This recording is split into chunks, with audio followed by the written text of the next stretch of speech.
Hi, my name's Simon, and I'm the author of these poems.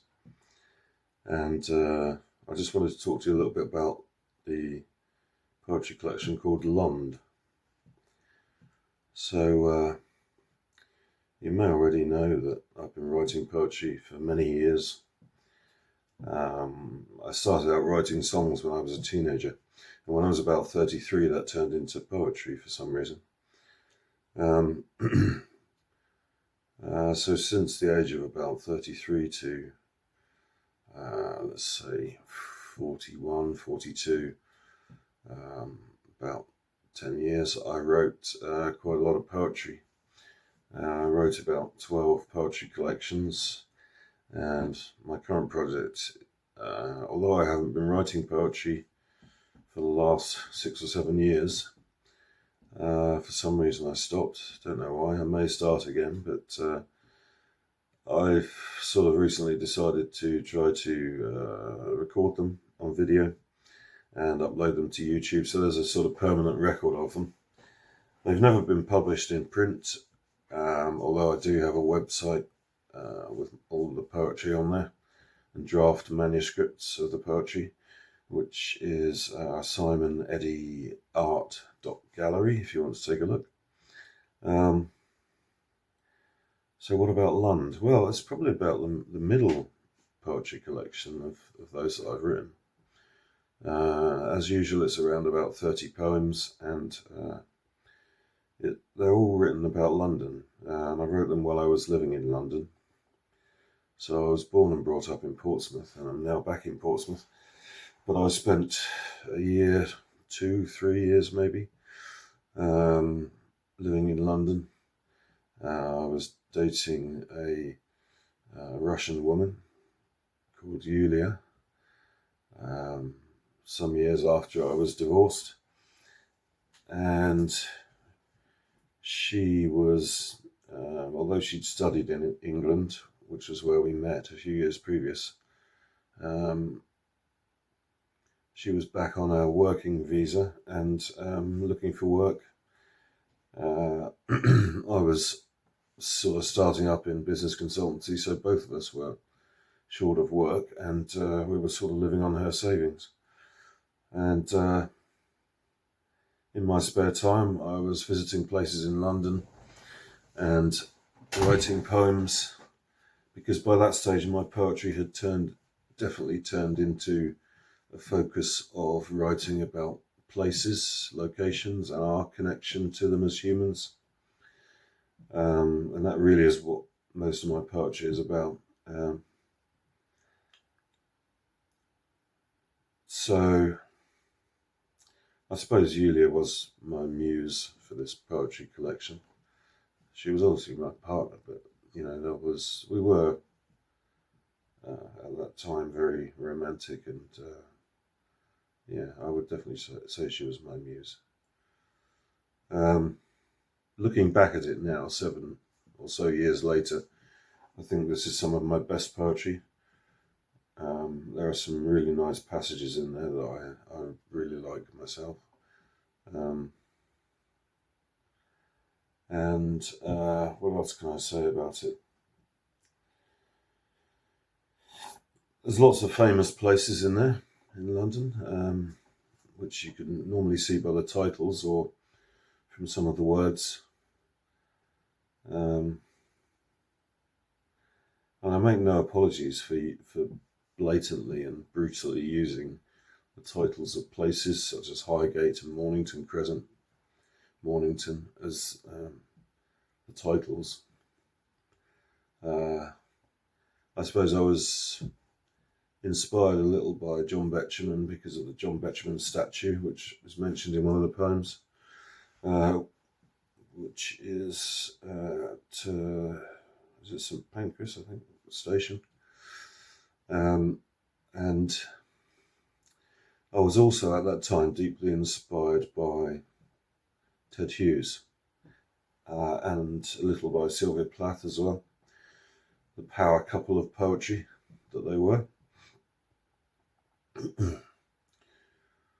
So we were staying in various rooms or flats that we'd rented around London. We were finding it hard to get somewhere stable, and I was falling out with landlords left, right and centre. A lot of them were complete rogues. And so we stayed in Muswell Hill for a while. I'd been living in Northwood on my own for a while when Yulia first came over, working near there. We stayed in, I think we stayed in North Finchley. We had a place after that in just at the side of Primrose Hill, in a place called Steele's Village, which is essentially just a row of shops with flats above them at the top of Camden. And it was the place where the Observer newspaper was founded. Very near Hampstead Heath, so we used to take walks on Hampstead Heath. We used to take walks in the other direction up to Primrose Hill. And I often used to walk all the way from Steele's Village down to the south bank of the Thames, to Parliament Square, and down to the south bank and along the south bank. I used to take whole days and go on 10-15 mile walks all around London, come back up through the city. And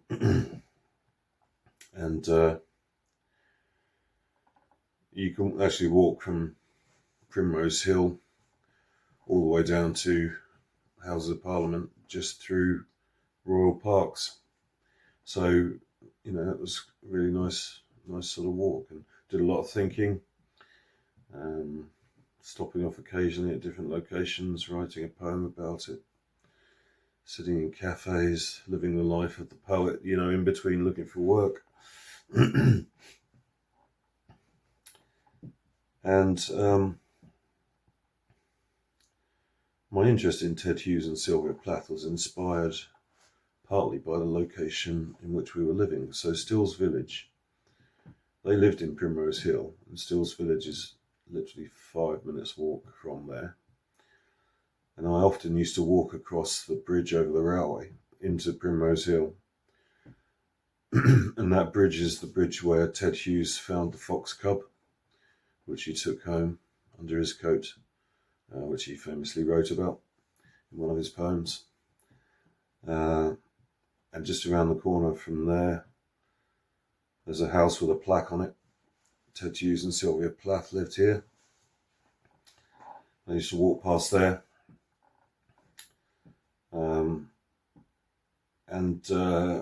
I also used to walk along a road to the bottom of Primrose Hill, where there's a few shops, and a road next to there as well.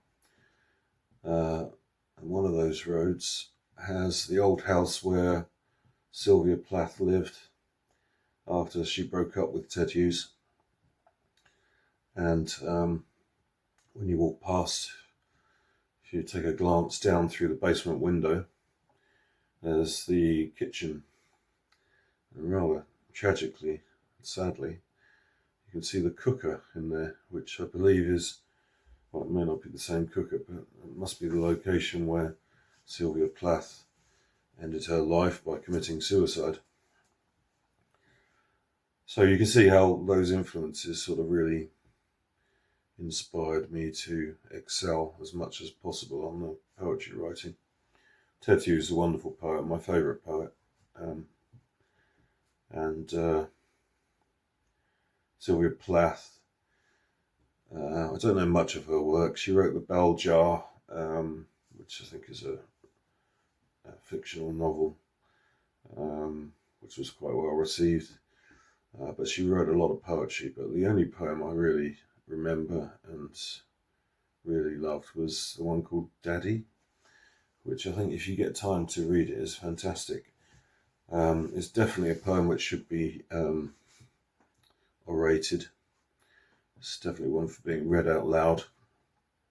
And I first heard it on a poetry slam video from America, probably on YouTube, where this young black woman was reading the poem. and she read it with such passion and gusto and anger.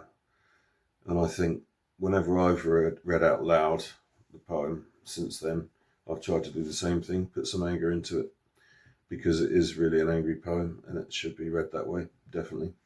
But it is so powerful. And it is just about her father, and looking back at how he mistreated her. He treated her ruthlessly. He was a high-ranking Nazi officer, and he was brutal with her. And a lot of people blamed Ted Hughes after Sylvia Plath died, because of their tempestuous marriage. But I actually think, it's not entirely fair. Marriage is a tale of two sides, isn't it? And I think really you have to look no further than the poem Daddy to understand where the real source of her difficulties in life arose. I'm not going to go through all my poems in Lund. I could talk about what they're about, but a lot of it is, you're going to recognise the places and understand what it's about. But I just wanted to say that I called the collection Lond because I think I was sort of trying to turn London into a symbol kind of thing. A bit like Prince, the musician singer, did to himself years ago. I was just sort of trying to turn it into an icon, really, I think, with the title. And I think that's all I can say, really, on the subject. But if you have any questions and you want to ask me more about it, or there's a poem you particularly like and you want to know more about that, then I'm more than happy to respond to comments and the like. And I think I'll leave it at that, apart from saying my hope and ambition for this year, which is 2025, is to upload all of my poetry orated by myself on video. And I'm hoping to add some animations to it, so it's not just all videos of me looking at the camera in the dark. So I'm hoping to engage some creatives to hopefully do some free animations to go along with the videos, some of the videos at least. And the budget is zero, as always. And I'm also hoping to publish what I'm calling my complete works, which is, although all the previous collections have never been published on paper, I wanted to make the first book that I do publish the complete works of my poetry and early lyrics as well. And then maybe I'll publish the collections separately as well afterwards. But for this year, focusing on publishing 3 books, and that is one of them. So it will be called Place, because that is what my poetry is about, as I said earlier. So look out for that one.